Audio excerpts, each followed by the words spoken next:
This is a cable making machine.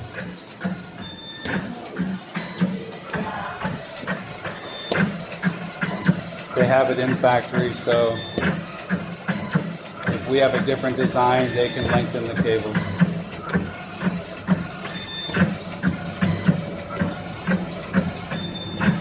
The insulated part is the measurement, and the end pieces are the second measurement. You pull off the end pieces and you can put on the clamp. You can see the clamps over here.